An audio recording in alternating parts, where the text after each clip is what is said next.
sou a Erika Minchin e eu sempre escuto muita gente falando quando vai comprar uma peça: ah, essa peça aqui eu não sei se eu vou usar, mas ela tá barata, ela tá na promoção, alguma coisa assim, e daí acaba justificando a compra ruim pelo preço. No longo prazo, o custo financeiro disso é bem mais alto do que se a gente parar para pensar e às vezes até pagar mais caro numa peça boa, mas hoje eu quero falar sobre o custo ambiental desta bodega. Daí eu trouxe a Adriana Lippe aqui, oceanógrafa e diretora do Instituto Costa Brasilis, para me ajudar a levantar algumas informações e soluções também para a gente pensar nesse estrago que a gente anda fazendo, né, Adri? Bom dia, Érica. Obrigada pelo convite. O Instituto Oceanográfico, ele está aí há 11 anos. Ele foi uma iniciativa de pesquisadores que queriam levar o conhecimento da universidade para a sociedade de uma forma prática. Então, a gente trabalha aí com educação ambiental, pesquisa, monitoramento ambiental e outras coisinhas mais. Bastante coisa. O que me deu essa ideia de trazer a Adriana aqui hoje? A H&M, recentemente, ela lançou uma coleção consciente. Ela fez uma ação nas lojas dela que você levava as roupas que você não usava mais, mesmo que não fossem da H&M, que fossem de outras marcas, e você ganhava um voucher para continuar comprando na loja, e aí eles se propunham a reciclar aquilo. Parece muito bonito na teoria, é melhor do que simplesmente descartar a peça, mas na prática não é exatamente assim que acontece. Inclusive não é só a H&M, tem muita gente falando de reciclagem, de upcycle, enfim, a gente tem que pensar muito nisso. Porque, primeiro um parênteses, reciclagem é quando você desconstrói a matéria-prima para meio que construir outra coisa com ela. Por exemplo, no caso do tecido, você separa a fibra para poder fazer um outro tecido de novo. E upcycle é quando você pega uma peça que existe e você altera minimamente ela, nesse sentido de desconstruir, fazer de novo, para criar outra coisa. Por exemplo, se eu pego um vestido e eu transformo numa saia, numa blusa, enfim, eu tenho um aproveitamento que eu não necessariamente preciso pegar recursos da natureza para isso. O lance é que menos de 1%, isso um dos responsáveis pela ação da H&M, numa entrevista coletiva falou, menos de 1% do que eles arrecadam, de fato, dá para reciclar. Menos de 1%. E mesmo assim, mesmo que seja essa reciclagem, o custo de você refazer alguma coisa assim, às vezes, ambientalmente falando, ele é o mesmo do que você construir uma peça do zero, por causa de água, de recursos naturais e também de coisas que a gente vai despejando na natureza. Ou seja, tem que pensar bastante se realmente vale cair nessa ladainha de vai reciclar, então eu vou comprar outra coisa aqui. Parte disso vai para caridade e no fim acaba na Índia, em algum lugar da África, enfim, e essas pessoas ou têm um mercado de segunda mão que elas recompram, às vezes elas transformam aquilo em estofado e às vezes simplesmente vai pro lixo, que meio que não existe. Deu para ter uma ideia que tá foda.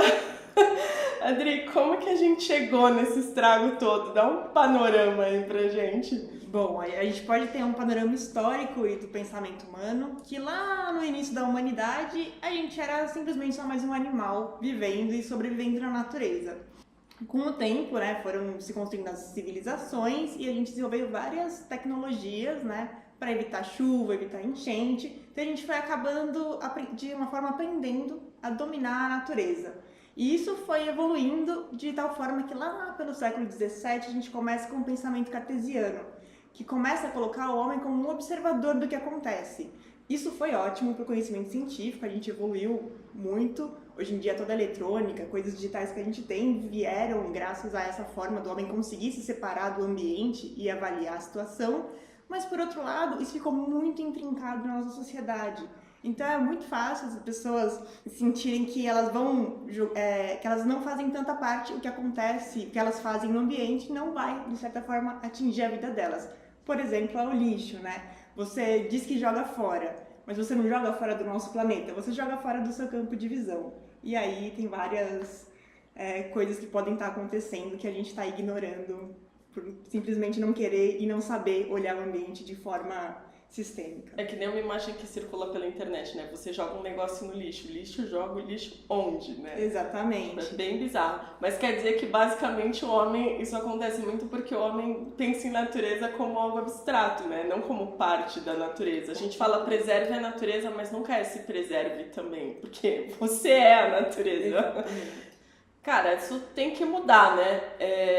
Pensando numa visão mais prática, mais tangível, em que pé a gente tá? Conta por que essa questão do lixo, assim, é tão problemática, apesar de, obviamente, o planeta não ter onde descartar isso. O que rola? O que acontece? Hoje em dia, a gente tem várias soluções, né? A gente tem a reciclagem, que apesar de não ser um processo perfeito, assim, ajuda um pouquinho na economia de recursos e energia. Porém, o que é mais comum no Brasil é o lixo ir para um aterro sanitário. Então, o que acontece? Eles pegam o seu lixo pela coleta seletiva e levam a um lugar onde tem uma certa proteção, né? Tem uma camada de um plástico que protege para que o lixo não fique em contato com o solo e uma cobertura para que não receba chuva. Por que isso? Porque quando o lixo vai sendo decomposto, principalmente as matérias orgânicas, eles vão soltando um caldo chamado de chorume, e se esse chorume infiltrar nos lençóis freáticos ou alcançar os rios, né, correndo por cima do solo, ele vai contaminar, né? E como no lixão, no aterro, a gente recebe vários tipos de lixo, então pode ter restos de comida, assim como pilhas e baterias. E essa conjunção de coisas diferentes gera um chorume altamente tóxico. Isso considerando uma coisa que é legalizada, né? Que é o que é previsto no saneamento básico. Então, a gente tem esse espaço de decomposição, né? O aterro sanitário, só que, em geral, tem vários tipos de lixo que demoram mais de 100 anos para serem decompostos. Então, de duas uma, ou a gente vai fazer montanhas enormes de lixo nos aterros, ou então a gente vai precisar de mais espaço para colocar mais lixo, né? Que infelizmente a gente não está diminuindo esse volume de lixo produzido. Isso pensando na forma que é a esperada no Brasil. Porém, nem todo lixo acaba indo num aterro sanitário. Ele pode ir para lixões, que são como se fosse um aterro sanitário, só que sem essa proteção do solo. Então o lixo fica extremamente ao céu aberto. Isso é comum em vários países muito pobres. E às vezes até pessoas vão lá coletar coisas no lixo para buscar uma sobrevivência. E esse lixão, que não tem nenhuma proteção, ele contamina o solo, contamina os lençóis freáticos, os rios, e isso vai chegar nas praias e nos mares de alguma forma.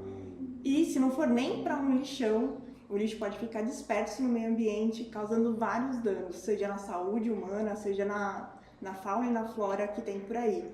Muitos animais confundem os resíduos de lixo com alimento, então eles acabam comendo principalmente resíduos de plástico, bitucas de cigarro, e como aquilo não é digerido no estômago, ele fica com o estômago cheio, não consegue comer o alimento de verdade dele e acaba morrendo de inanição, ele não tem nenhuma nutrição.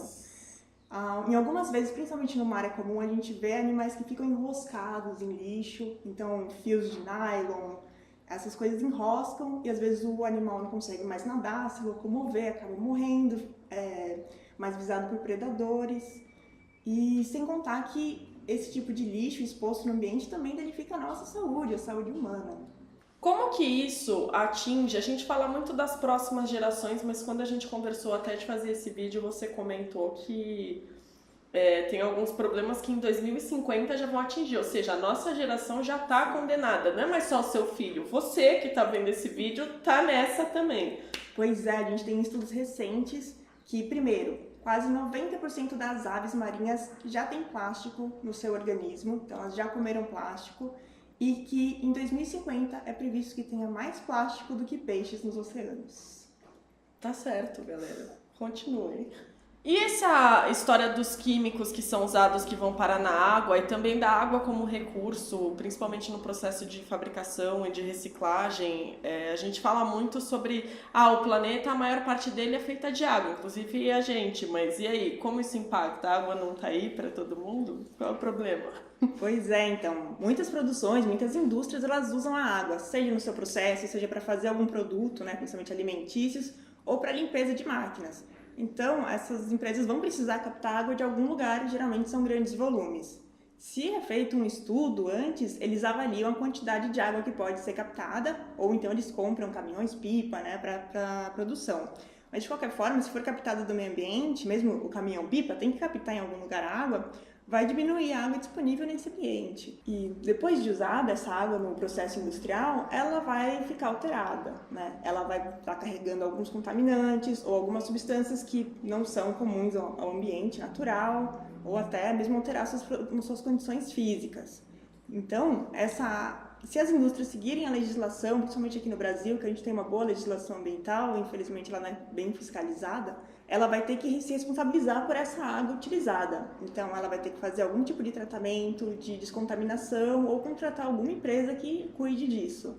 Isso, em tese, é bom, porque está tendo mais responsabilidade sobre isso, porém a água dificilmente vai voltar a ser a mesma. E em alguns lugares, por exemplo, empresas de celulose, eles têm grandes lagoas de descontaminação, onde eles têm algumas bactérias que fazem a descontaminação dessa água, mas isso ocupa um grande espaço, né? Isso no Brasil, considerando a legislação. Infelizmente, tem empresas que não seguem a legislação no Brasil e tem empresas de outros países onde a legislação já é mais branda. Então, permite que essa água possa ser devolvida ao ambiente sem nenhum tratamento ou sem nenhuma qualificação da água antes de ser despejada, né?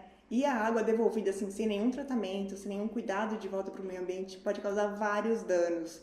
Se ela estiver carregando algum componente tóxico, ela pode matar alguns organismos ou todos.